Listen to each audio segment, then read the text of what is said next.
Hello, bienvenue sur ma chaîne YouTube, je suis Désirée. Aujourd'hui, j'aborde un thème très important. Je te parle de quelques éléments qu'il ne faut surtout pas négliger lorsque tu fais ta procédure Campus France. Alors, si tu veux savoir plus, abonne-toi et laisse un pouce like.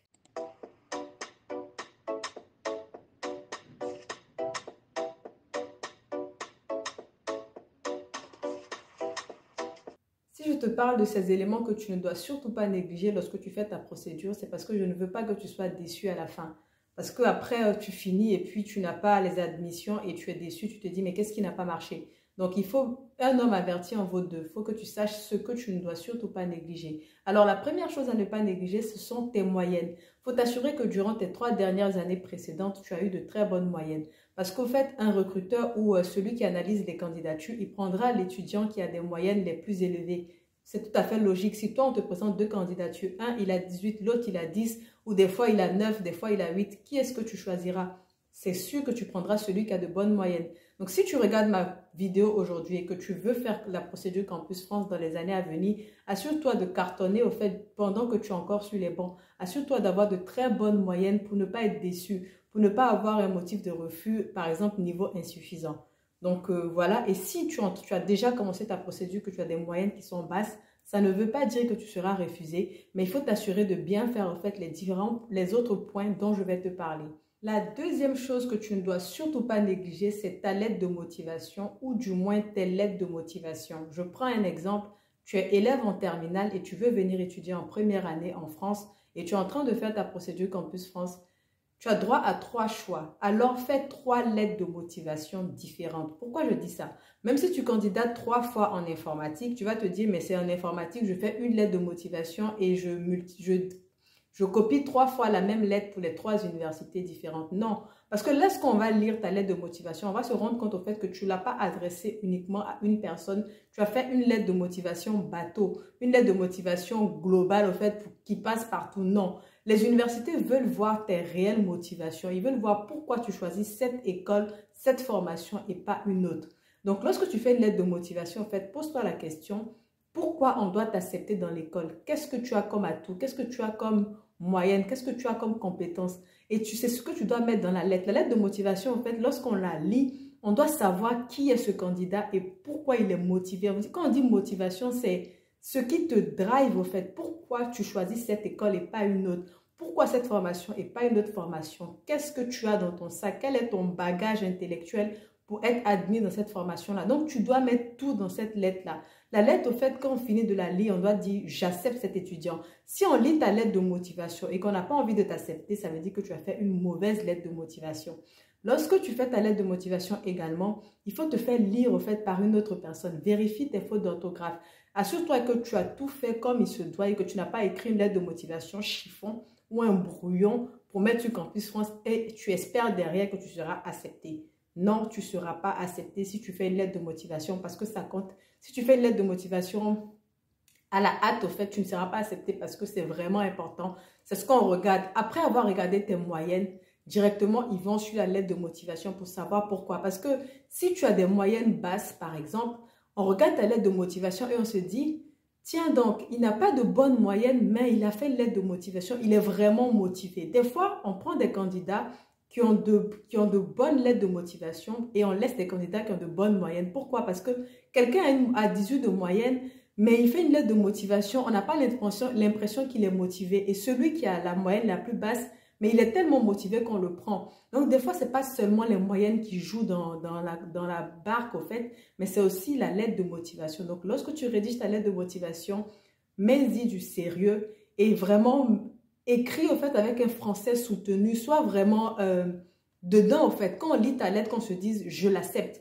Et si tu te fais relire, par exemple, par un membre de ta famille, il faut qu'à la fin, ils se disent que si j'étais recruteur, si j'étais à l'université, je t'aurais accepté. Si moi, Désiré, je lis ta lettre de motivation et que je ne suis pas convaincue, ça veut dire que un recruteur ou bien l'université qui a l'habitude de lire des milliers de lettres de motivation ne sera pas convaincu. Donc, si ta famille, tes frères ou bien d'autres personnes qui lisent ta lettre de motivation ne sont pas convaincus, j'ai envie de te dire, réécris. Et si tu dois écrire tes lettres de motivation 10 fois, fais-le parce que tu as envie de réussir. Donc, ne dis pas, ah, c'est trop long, je suis fatiguée de faire. Non. Si aujourd'hui, tu es en train de rédiger ta lettre de motivation, que tu te rends compte que tu es fatigué, que ça ne va pas, mais passe à autre chose et demain, tu reviens dessus. Mais prends le temps qu'il faut, mets le sérieux qu'il faut et après, tu seras content, après, tu seras heureux d'être accepté. Voilà. La troisième chose que tu ne dois surtout pas négliger lorsque tu fais une procédure Campus France, c'est l'entretien pédagogique. Je répète, c'est l'entretien pédagogique. Ça compte, mais vraiment. Tu as des résultats qui sont bas. Tu as fait une lettre de motivation, tu n'es pas très convaincu. Et tu pars à l'entretien au talent comme moi je l'ai fait. Si vous avez regardé ma vidéo précédente, mais tu seras déçu parce qu'à l'entretien, en fait, on va te, excusez-moi du terme, mais on va te presser pour voir ce que tu as à l'intérieur de toi. L'entretien, en fait, ils vont te poser des questions pour te faire sortir de toi, pour voir, au fait, est-ce que tu es vraiment motivé? Est-ce que tu veux vraiment venir étudier en France? Ou c'est juste parce que tu as entendu parler de la France par hasard que tu fais? On veut voir, en fait, si tu es sérieux ou non. Donc, ils vont te poser des questions qui vont te stresser. Ils vont te poser des questions qui vont te mettre hors de toi. Ils vont te poser des questions pour te déstabiliser. C'est le terme que je cherchais pour te déstabiliser. Donc, en fait, il faut que tu sois réellement préparé. Il faut que tu aies appris Oui, il y a des questions sur Internet, comment faire un entretien et tout. Mais ça, ce sont des réponses bateau. Celui qui fait l'entretien, il reçoit peut-être 10 candidats par jour. Il entend toujours les mêmes réponses venues de Google. Donc, on veut un candidat qui va donner des réponses qu'il n'a pas prises sur Google ou qui n'a pas prises sur les chaînes YouTube à gauche, à droite. Alors, il faut te dire, oui, j'ai vu les 20 questions qu'on pose d'habitude. Voici les questions. Ils vont me demander de me présenter. Ils vont me demander pourquoi je vais aller étudier en France et tout. Mais quelles sont tes propres réponses? Oui, tu as vu sur Internet, tu as vu sur YouTube. Mais toi-même, quelles sont tes propres réponses? On veut voir un étudiant qui a ses réelles motivations, qui a ses propres réponses à lui. Il n'est pas allé copier, coller quelque part ou il n'est pas allé apprendre des réponses quelque part. Donc, voilà ce que je te dis à l'entretien. Assure-toi de partir de manière soignée, bien habillée, bien peignée. Tu ne mets pas un parfum qui va étouffer, mais un parfum doux et tout. Et quand tu arrives, tu es bien préparé, tu donnes de bonnes réponses.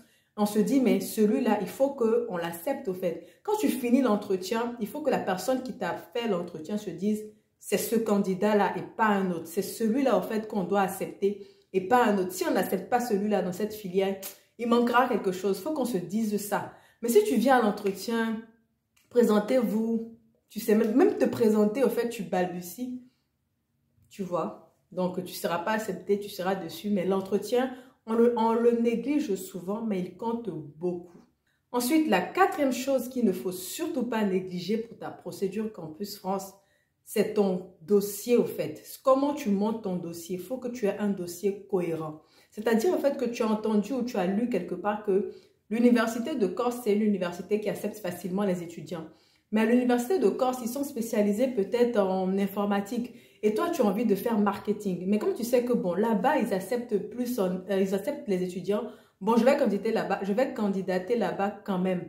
Mais non, tu es en train d'aller au champ, si je peux m'exprimer ainsi. Tu es en train de faire n'importe quoi. Lorsque tu choisis une université, assure-toi que l'université là est spécialisée dans ce que tu veux faire. Assure-toi que l'université, c'est une université qui accepte des étudiants dans la formation que tu veux faire.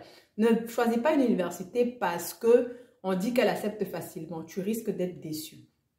Une autre chose, au fait, lorsque tu montes ton dossier, il faut être cohérent. C'est-à-dire, au fait, que si, par exemple, aujourd'hui, tu fais, la première année, tu as fait économie, deuxième année, tu es en train de faire physique, troisième année, tu es en train de... En fait, toi, on ne sait pas ce que tu fais, mais tu es partout en même temps.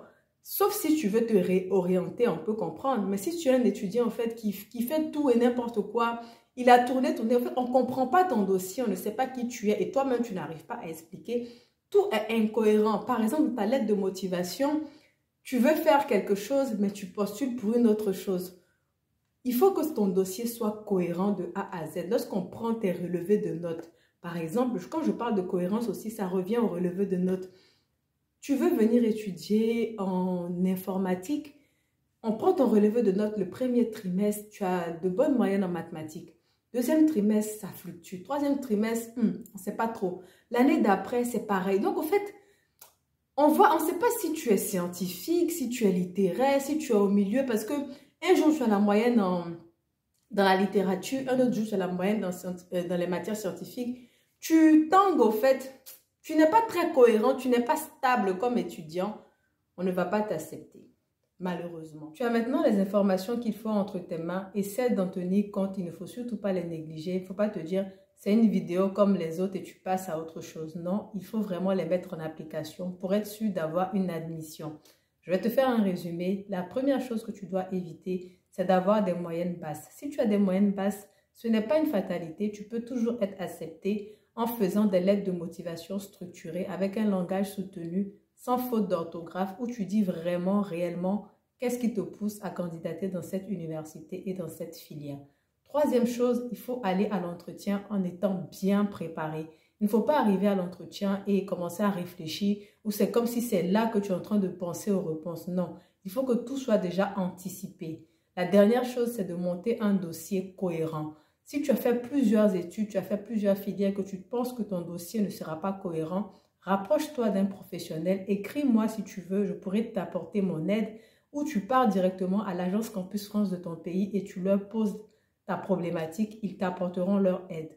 Donc, je te remercie d'avoir suivi cette vidéo jusqu'à la fin. Si elle t'a plu, abonne-toi, laisse un pouce like et active la cloche de notification pour savoir lorsque je poste une nouvelle vidéo. On se dit à bientôt pour une autre vidéo.